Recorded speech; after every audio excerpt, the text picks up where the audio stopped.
Guy, we're up and running. Thanks very much for joining us Brilliant. this morning. Really appreciate it.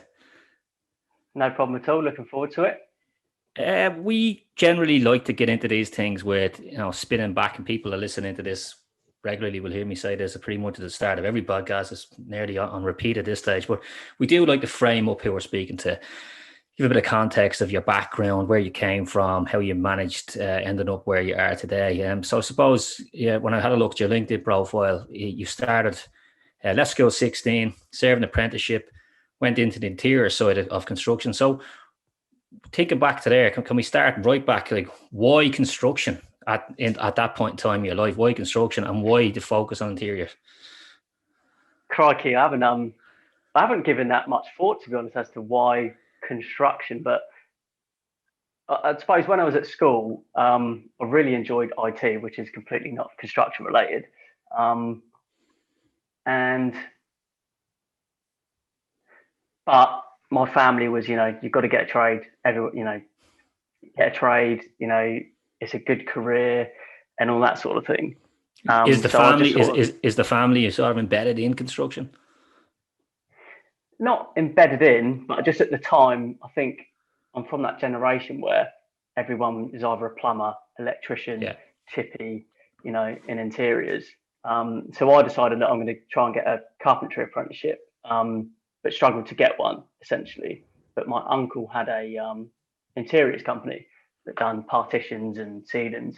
So he essentially gave me an opportunity. He said it's not carpentry, but it's similar. You'll be doing carpentry stuff. So I done a 2-year apprenticeship. I've got to be honest, I didn't really enjoy it, but I thought, make the best of a bad situation. How can I, make this a good situation? So I just thought, get as good as I can at, you know, the job, and then see where that leaves me. So I did that for 2 years, finished my apprenticeship. I was actually going to completely quit construction because I didn't really enjoy it at the time. I was going to go out and do boat building because I was doing that sort of part time while doing my apprenticeship. But I used to do boxing, and my old boxing coach did the same job as me. And he said, "Look, it'd be crazy if you just give it up. You just learnt the trade. Why not come and work with me?" So I sort of said, "No, I'm done with that. I'm bored of it. I want to do something else." And he sort of kept going on at me and saying, "You should do it." So I just thought, yeah, why not? So we sort of, I went self-employed, working alongside him, and that went really well. And then we had an opportunity to go out to the Falklands and work out there.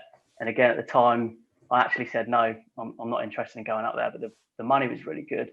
So we sort of went out to the Falklands, and because of the money that we were earning, we set up a limited company to put the money through. And then when we got back from the Falklands, the company who we done all our work for just dropped us essentially for some reason, not too sure why. So we were left with no work, but with a company. So we said, well, why don't we just, start doing what we did for these interior companies, but supplying and fitting. So we set that up, and we had contracts doing multiple like one-stop shops, cooperative stores, budgeons, just the ceilings and partitions. And we did that for up until I was I think I was 20, and we were doing really well, making good money. I think we had like 12 blokes working for us at one point for a 6-month period, but the lifestyle that came with it didn't work for me.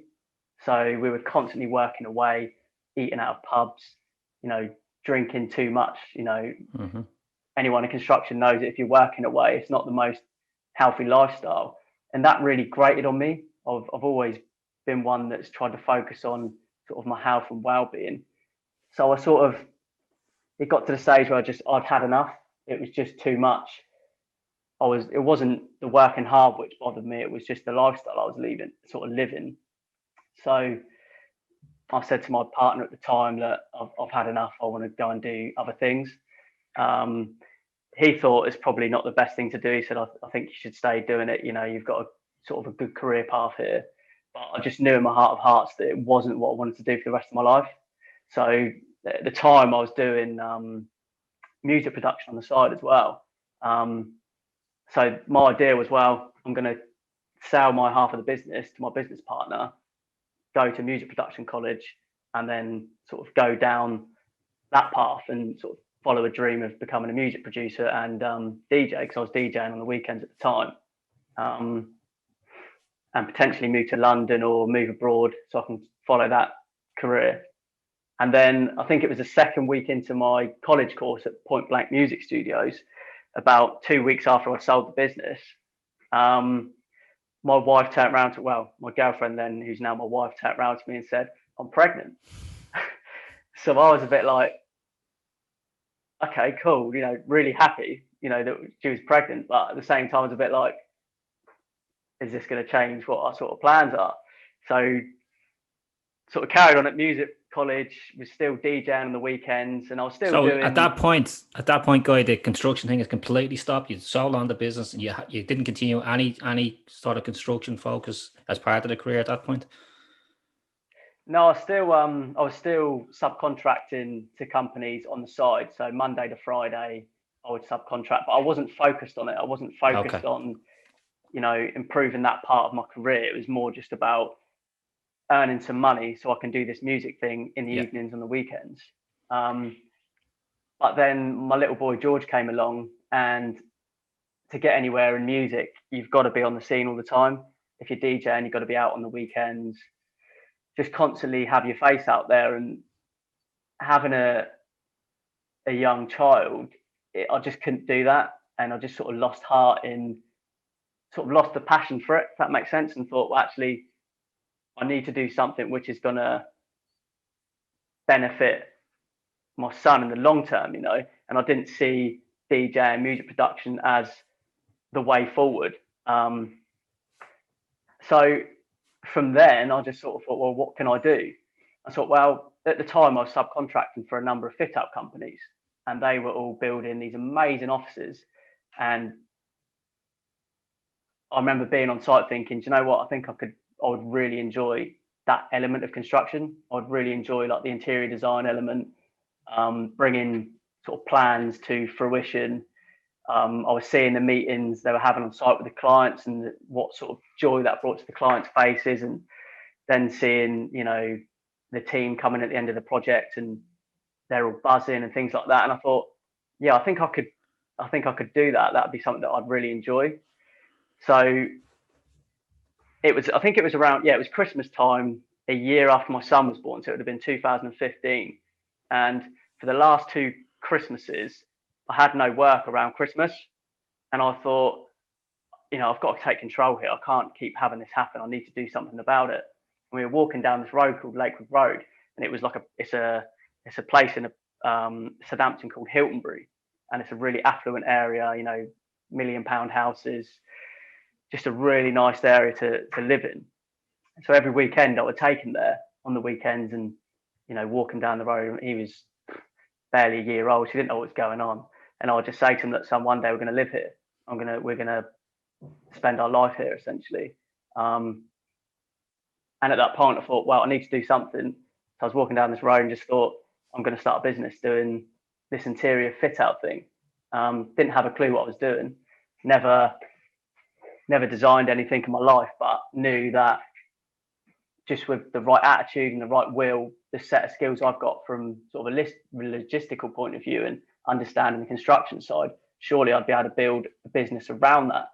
So yeah, that was when sort of Lakewood was born, walking down Lakewood Road in Hiltonbury. On the Lakewood website, there's a statement that hits you straight away. People and culture focused office fit out design and refurbishment company, right? And when I think we have customers within Livecast that are in the fit out space, it's ultra competitive. And in competitive spaces like that, you've definitely got to stand out. That struck me. So people and culture focused office and fit out company. Where does people and culture focused and then the construction design, how does that align? I think for me, when I started the business, I thought, how can we differentiate ourselves from what is a massively competitive market? And I thought, well, the only differentiator we have is me. is my values, my beliefs, my thoughts, my interests. And one thing I've always been massively interested in is the human brain and people. I'm a great believer in people and human potential, and that if you put people in the right environments, then they can thrive. So it was like, wow. And I'd also seen people in these, like, you know, Google-esque offices, and they're excited to come to work, you know, and it created like a culture of, you know, joy being at work. And why do you think that is? It's an interesting point, because we actually just had this conversation recently on another podcast where we spoke about culture and how culture sometimes gets left out of construction. It's just not on the priority list in terms of what we need to do as construction companies. Culture doesn't come into it, and then a lot of the time where it gets misinterpreted for, you know, beanbags and slides, and it's not that. It's a lot deeper than that. I mean, what's your thoughts on that from seeing this now with these companies? As you say, staff roll in, they look happy to be there, and they're engaging, and like, what is that, and why do we not seem to take that into construction? I think the best thing I can do is give you an example. So, why do you pick your favorite hotel? If I said to you, "What's your favorite hotel?" What would you say? So at the moment, because we're in bloody COVID last word, it'll be somewhere on a beach, somewhere in the south of Spain, somewhere, I imagine. Yeah. Why is that your favorite place? It's the most recent place that comes to my mind when I think about relaxing with family. Yeah, and to relax, you need a particular environment, don't you? Correct. So environments change thought processes. Environments change thinking. And when you create a particular environment, say like a lounge or a coffee shop, people go to a coffee shop, yes, to get coffee, but it's the ambiance and the feel of the place which draws them to a particular coffee shop. And it's no different to an office space. You know, if you set up an office space in a particular way, and, you know, set it up so it flows in the right way, and you've got the right, you know, lounge areas, the right breakout areas, the right fixed work desk places, people will naturally move to those areas because they like that environment. So if you can create, how let me dig in right there on that point, and hope I'm not interrupting your flow there, but like to do that and to understand that environment that you're trying to create, I imagine you got to understand the company's DNA. What is this company about? So absolutely. How does it start? And like, how does that whole design process start? By asking questions. It's all about the questions we ask. You know, we want to understand, as a company, how do you want to be perceived? You know, and the question I always ask our potential clients is, what feeling do you want your staff to feel when they walk through the door? When you walk in that room, how do you want them to feel? You know, in each particular segment of the office. Some fit out companies might do it differently, but for me, feelings and emotions drive action. So if you create a particular feeling, that's going to provoke an action. So, for example, we'll ask them questions. You know, if you know, all companies need meeting rooms and things like that. But like a breakout space, what particular feelings you want to create in that environment? Is it, you know, do you want your staff to feel engaged? Do you want them to feel inspired? Do you want them to feel focused? You know, and once you get the feeling, what they want to create, the rest is quite easy from a aesthetical point of view and a practical point of view, because we know all the furniture, we know all the different types of wall systems you can build, but it's understanding what that feeling is they want to create. It's interesting because, I mean, a lot of time people think design. A lot of time, actually, design and brand can be put together, and people misinterpret brand as colors. And, you know, it's again, brand is a lot more deeper than that. It's about, I think, as you touched on in your own company, it's about, you know, your own values and your own mission, and tying that into a brand, and then colors becomes a part of it. So a lot of the time when people think about design fit out, and it would be down to what colors and what type of textures and what type of, like, I mean, your approach to this is a lot deeper than that. Let me roll you back there. There's something you touched on I think would be really, really useful. You're coming out of an apprenticeship, and there's a big problem within the industry as a whole at the moment, and that's attracting apprentices to the industry. And you touched on something there that I thought was interesting. You didn't like what you're doing, about to walk away, went in and gave it another crack, and this time started to enjoy it a bit, although you jumped again. But what do you think was the difference there in that short space of time, whereby with one setup or one environment, if you want to put it that way, you weren't enjoying what you're doing, and then when you moved across somewhere else, what was the difference? Was it a personnel thing? Was it your own mindset thing? What do you think the difference was there? And I'm framing this question up in a way because I think we, as an industry, think about apprentices as get in, do your work. You should be lucky to be here. A lot of the time, that's the sort of culture that's involved in construction, and to attract apprentices to it, I probably think the mindset has to change slightly. But I'm keen to hear your thoughts on like what the differences were between, one point A, I wasn't enjoying it, about to walk away. Point B, actually this is okay. Great question. I think there's a few points. I think the first one is personnel and the people you're with. When I did my apprenticeship, I clashed with the person I did my apprenticeship with, who was my uncle. Have a huge amount of respect for him, and still do. And he really gave me an amazing opportunity, and he showed me a different way to life, to how to live your life. And he probably started my first sort of interest into thinking differently and self-development. So, but the second time when I started, I was with a different group of people that thought differently, and they sort of helped me to see the good sides of it, if that makes sense. But I think the biggest factor was my mindset. I was a more developed human being when I came to the sort of second phase.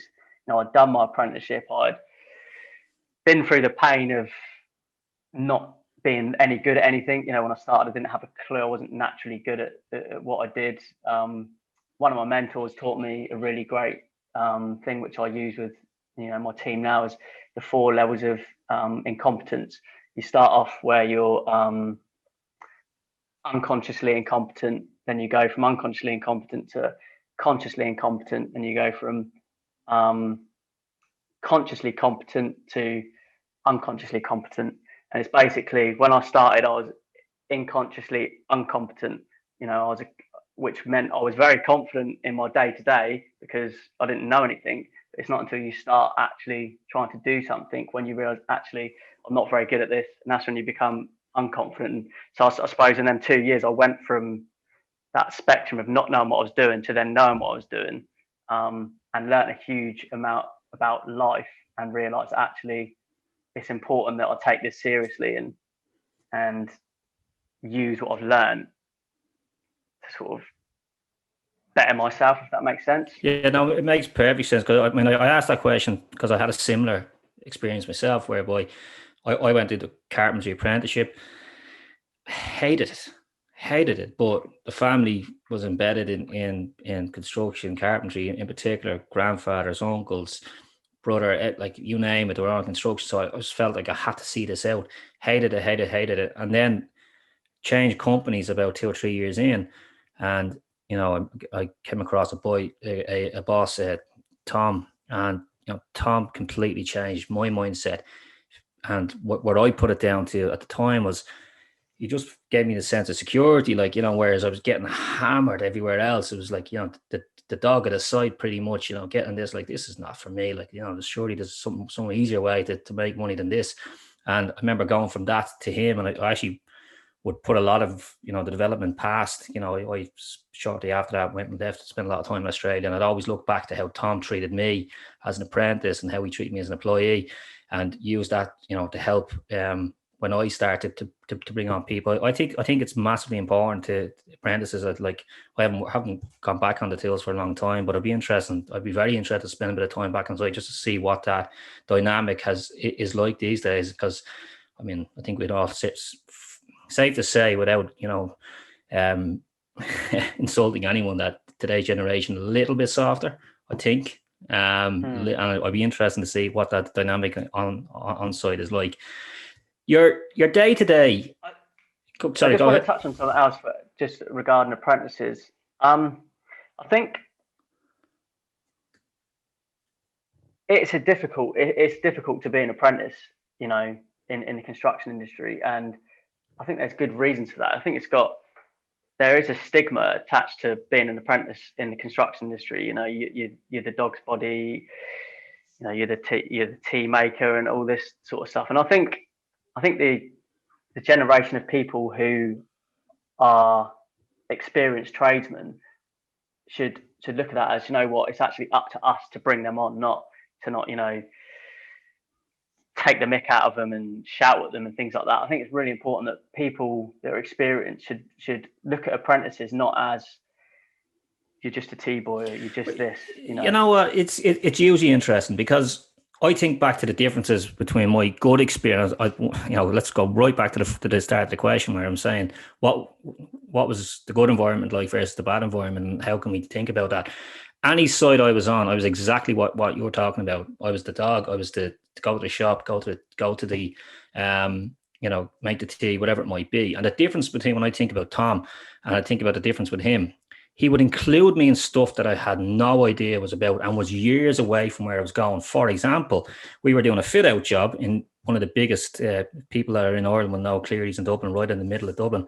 And we were doing a fit out on that. And I remember one morning clearly Tom bringing me over, opening up the drawings and explaining something to me. And I was like looking into, an empty pot of just scribbles. I knew nothing about the drawing, never couldn't read a drawing. And he was explaining something. So I think that simple little thing that probably he would have said, this guy will know nothing about this, but taking 10 minutes out of the day to look, this is what's going on here. Understand this. When we're finished a drawing, take this home with you. You need to understand this. And I think that inclusion part of me as a, 18-year-old, 19-year-old kid at that stage, and made a huge difference to me anyway when I think back to that. Whereas other sites, they didn't want to know. Just get on with your job. You should be lucky to be here. I mean, that's and you know what, I think about that, and as I'm talking about it, I'm saying that must have been incredibly difficult for him to do with the pressure he would have been under, as you well know, on site, deadlines ahead. To include a kid into that equation, probably speaks volumes of the man. Actually, in fairness, sorry, I probably jumped in on your point there. What I mean, no, have you got apprentices employed, or are you dealing with subcontractors? So we're dealing with subcontractors now. So we haven't got any. We don't actually have any construction workers directly employed. But I just want to go back to what you said about apprentices, because one of the people I worked with throughout my apprenticeship and then subsequently after, a guy called Kim Phillips, he had a profound effect on my sort of growth sort of as a tradesman, because he accepted that I'm going to make mistakes, and when I made mistakes, it wasn't an issue. It was like, okay, you've made a mistake, so what? Learn from it and do better. And I think that's a really key point to take away for apprentices, is that you've got to allow them to make mistakes. And absolutely. Because if you don't make mistakes, then how can you really learn? And that was a really key point for me. Interesting as well. Just another thing that's, I must actually, as I'm sitting here talking about this, I must reach out to this guy, because as I'm thinking about, I haven't thought about Tom for probably 20 years, and now I'm starting to think about another thing that he done. We were working right in the middle of the city, and I remember him saying to me one day, "How serious are you about this trade?" And of course, as a kid, I'm very, very, of course I'm serious. And he says, "Well, you get paid here in a weekly, and I've seen you have to go around and borrow some tools." He says, "You're a carpenter apprentices, and these aren't big tools, not power tools. These are tools you can afford. There's a tool shop down there. Once a week, if you're building on your tools and making a decision that your attitude is right, and not be going over to Tim or to John, whoever it might be, and borrowing tools that you can afford." And at that point in time, I remember changing and saying, once a week, coming back with something, and it could be like 10 or 20 quid, 30 quid, and building that up. But I mean, little mindset shifts like that, I suppose, when I think back to that as well, was key. I mean, what's your take on the whole apprentice thing and labour shortage? I mean, where do you see it all playing out? Oh, I've got to be honest, I haven't given it much thought, because it's not something that we have to worry about too much. It's generally the stage we're at. Our subcontractors deal with that, and as long as they've got guys, then we're okay. But I do think that apprenticeships aren't to the new generation coming through, I just don't think they resonate with them like they used to. I think the younger generation that's coming through because of social media are so well informed now that they've got so much more choice. You know, some of the job criteria that are out there at the moment, you know, you can get a job building rockets to go to space. You can get jobs doing all sorts. You know, I think the apprenticeships are just going to get knocked further down and down in terms of people wanting to do those types of jobs, rightly or wrongly. And I don't know how they can. Yeah, sort of, it's a huge challenge. Can counter that. I don't know. It's a huge challenge. They've definitely, there's got to be some thinking, you know, from the very, very, very top down to make it an attractive place to work. You know, that's definitely got to be. And it's yeah. I mean, because I have to be honest, like I just had a young son. I've got daughters, but I just had a young son recently, and I've gone through thank you very much. I've gone through the apprentice system. Would I encourage my son to go through that? No. Like I absolutely, as I'm sitting here today, absolutely not. And I'm embedded in the industry, family all the way through. We found photos of just recently. We found photos back to the 1800s of family members who they were carpenters by trade, who were making the carts for farms and stuff like that. And we traced the guy off to Ellis Island out in New York and building out there. Like the family's absolutely embedded in that trade. And for me to say to him, you shouldn't go into this. Now, of course, I'm sitting here, I'm saying that on one hand, I don't give a shit what he does once he's happy. But would I encourage him to go into it? I wouldn't. So, I mean, I'm not sure. I don't have the answer to that. I think there needs to be some thinking, some creative thinking, I think, around how we attract good talent into the industry and keep them there. So, I mean, for your own model, we've sort of dug down into a little rabbit hole there around apprentices. But I mean, your day-to-day business, you're a founder, you're a director of a company that you're dealing with subcontractors. That's, I suppose, a really important part of your business. How do you go about attracting, retaining, and managing your subcontractors then on a day-to-day basis? Well, I suppose the one thing I should say is it's a challenge. It's a constantly moving plate.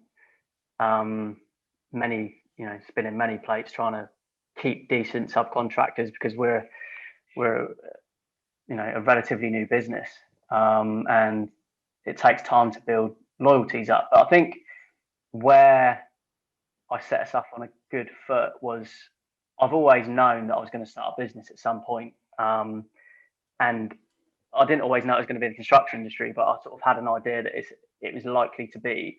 So as soon as I finished my apprenticeship at 18, when I thought I'd come into contact with decent labour, whether it's tape and joiners, electricians, plumbers, I started building a contact list of subcontractors up and down the country that if one day we'd ever start business, if I was ever going to start business in the construction industry, I'd already have a list of decent tradesmen that I could call upon. So that, yeah, I think having a good list already has helped us. But I think for me, the main thing is being honest. One thing I hated with being a subcontractor was the lack of transparency in the industry, you know, and it was always, you felt like it was always getting trodden on by contractors, you know. So the thing for me was be honest and upfront with all my contractors, be transparent, pay them on time. I think that makes a huge difference. If you pay your contractors on time, all of a sudden they become loyal to you.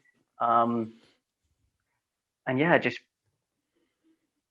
I think in the construction industry, a lot of companies that I've worked for and a lot of my friends' companies, you know, they think they own their subcontractors a lot of the time and, they shouldn't go elsewhere and do this stuff. Whereas I try and flip it around and actually say it's a 50-50 give and take scenario. You know, they do the work for me.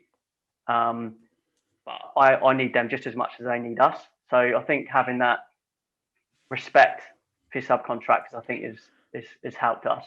Yeah, it's huge. I mean, my business partner in my business today is my brother, and he was also my business partner back when we had a business in Perth, Australia. And I always remember we were sitting down with Noel the time to have this conversation around how we're going to find subcontractors, manage subcontractors, and retain them, so we're not constantly having this churn of subcontractors. And Noel had been through a couple of businesses at this stage, and one of the smartest things that he ever done, we went out, we got and we tendered for a lot of our work. The tenders came in, and of course the untrained eye of me, I'm looking at sort of the bottom line stuff. I'm saying this guy looks like he can do a bit cheaper. And I remember Noel at the time saying that's irrelevant. That's absolutely relevant. What we need to do here is we need to pick who's the best fit for us. And I remember at the time saying, Noel saying to us, we should go back and give them 10% more. And I'm saying, how can we possibly do that? And he said, when you calculate this over time, he said, there's two key values that these guys are going to want. They're going to want to be getting a good rate, and they're going to want to be, as you say, to be paid on time. So let's guarantee them payment on time, and let's pay them a little bit more. And for a little bit more, we just expect a bit of service back in return. I remember, so this played out over time. I said, yeah, go for it. That business has been since sold, and I just checked in with the business recently. Them subcontractors are still there, which tells a lot. I mean, that's going back years now of that. I mean, that's what you say. That's 50-50. So the subcontractors are obviously very, very happy. They're getting a good rate. They're getting the payments on time. They're obviously happy that this is a constant bit of work. So that was one that we worked on. I mean, the management thing is difficult. I mean, especially now with COVID, when we had lockdowns and stuff. I mean, how do you deal with, sub EA has you and three other people to deal with? How do you try and attract that sub to you? Have you any secret sauce there? Because that's a huge issue at the moment. Is the subcontractors are so busy at the moment trying to play catch up. Yeah, I don't know if it's a secret sauce, but I think having a plan A, B, and C every time. Not relying on your plan A every time.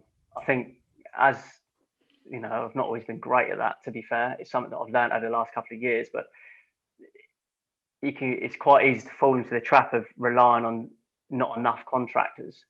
So it's having other contractors up your sleeve that can jump in at short notice. We literally had this problem on a job we started 3 weeks ago.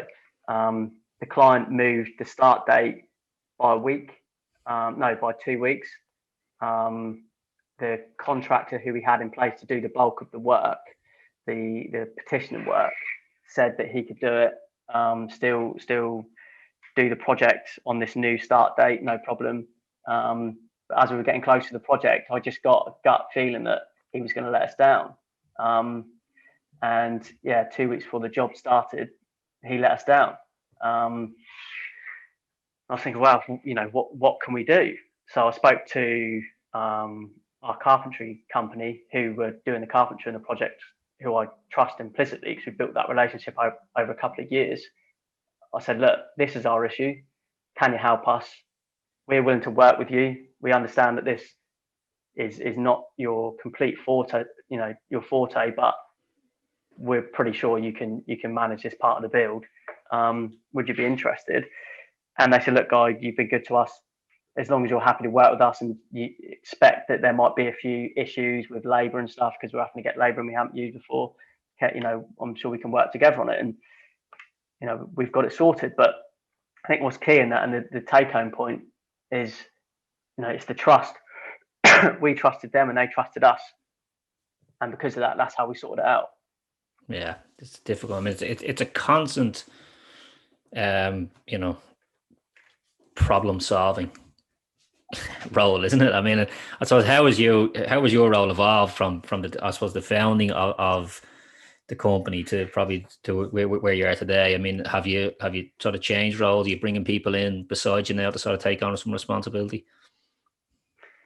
Yeah, for sure. I mean, when I first started, I was still on the tools, as well as trying to find work, as well as trying to invoice, as well. I'm sure, without going into detail, you know what that's like. But I think I got a mentor after being in business for 2 years.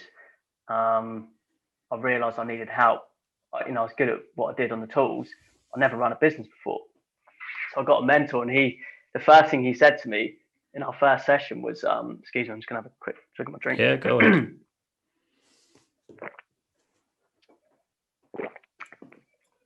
the first thing he said to me was, "Guy, you're just far too busy." He said, "How do you think you can run a business when you're as busy as you are? How can you think rationally when you're constantly in a irrational state because you're dealing with, subcontractors, contractors, issues arising?"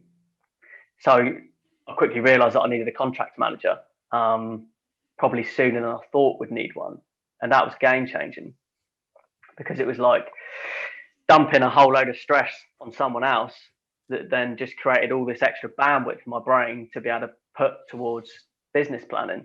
So I suppose, to answer your question, how has it changed? I'm now not dealing with the day-to-day of the projects. I very rarely have to get involved, depending on the project, obviously, but I generally don't have to get too involved with the day-to-day, except from a design element. If there's a few changes, I have to get involved, and then the rest of my time is spent estimating and planning. I think that's probably, if there's one take home, if anyone else is, at a business at the stage I'm at, or previous to where I was at, is spend more time on planning than you already are. I think planning has just been so key for me. I always ask myself the question, if I could go back to starting the business 5 years ago, how long would it take me to get it to the position that I'm in now? I could probably do it in a quarter of the time. And the reason for that is the planning. I know how to plan and know that that's really important. Yeah. Experience always matters in them situations as well. I always say it a lot of time, like any business that I would have worked on previously, I've actually had that conversation as well.